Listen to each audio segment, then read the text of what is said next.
Assalamualaikum warahmatullahi wabarakatuh. Pada kesempatan kali ini kita akan belajar tema 8 untuk muatan bahasa Indonesia KD 3-9. Jadi di dalam KD 3-9 ini kita akan belajar teks fiksi yang kita sebelumnya itu di tema-tema sebelumnya kita sudah belajar teks non fiksi. Nah, apa itu teks fiksi? Teks fiksi adalah teks yang berisi rekaan khayalan yang tidak berdasarkan kenyataan. Nah, kalau kemarin kita itu sudah belajar teks non fiksi, jadi bedanya teks non fiksi sama fiksi itu terletak pada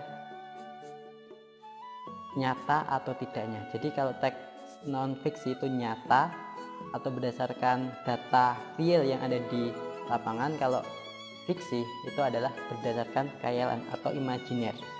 Di dalam teks fiksi ada beberapa unsur. Yang pertama tema, alur, latar, amanat, dan tokoh. Kita bahas satu persatu.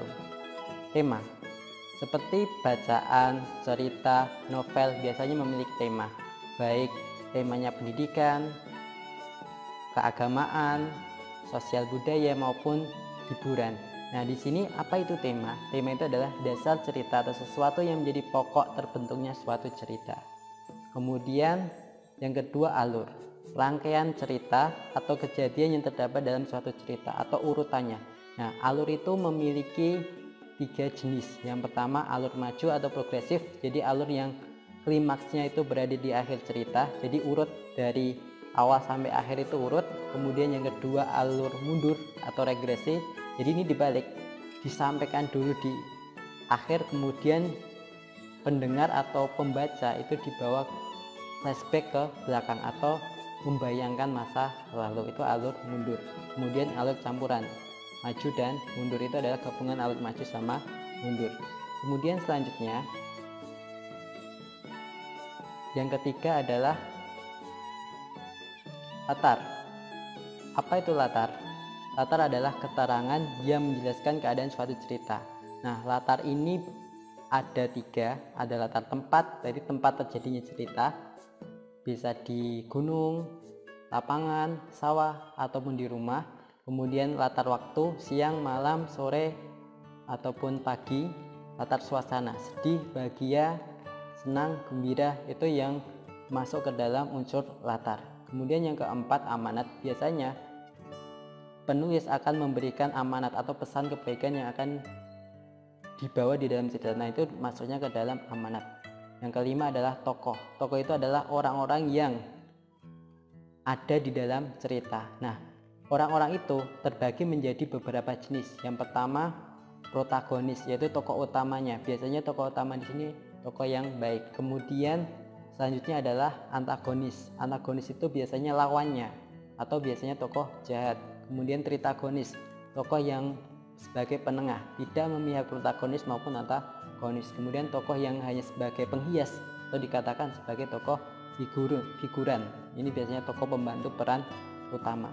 Nah, selain itu ada jenis-jenis teks fiksi. Yang pertama adalah legenda. Nah, legenda kita tahu, legenda itu adalah cerita rakyat pada zaman dahulu yang ada hubungannya dengan peristiwa sejarah. Nah, contohnya legenda Candi Prambanan, berarti menceritakan tentang bagaimana terbentuknya atau berdirinya Candi Prambanan. Apakah teks itu nyata? Kalau di sini masuk teks fiksi, berarti itu bisa jadi berupa khayalan atau imajinatif. Kemudian ada cerita jenaka, itu jenis teks fiksi yang kedua. Nah, itu hanya bersifat sebagai penghibur atau membangkitkan tawa, sebagai fungsinya sebagai hiburan. Contohnya cerita tentang Alibaba dan sebagainya. Kemudian yang ketiga cerita saga, cerita Panji atau yang menyebutnya sake. Di dalam cerita ini berisi tentang kepahlawanan. Nah, ini banyak sekali jenisnya. Contohnya Damar Wulan, Airlangga. Bagaimana ceritanya nanti bisa dicari di Google. Kemudian fabel, cerita yang tokohnya hewan.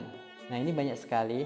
Seperti kita tahu kalau zaman kita masih kecil, usia balita, mungkin kita sering didongengkan tentang kancil mencuri timun, ataupun kalau di TV itu ada kelinci yang berlomba dengan kura-kura, itu masuk cerita fabel, cerita yang tokohnya adalah hewan. Kemudian yang keempat mite.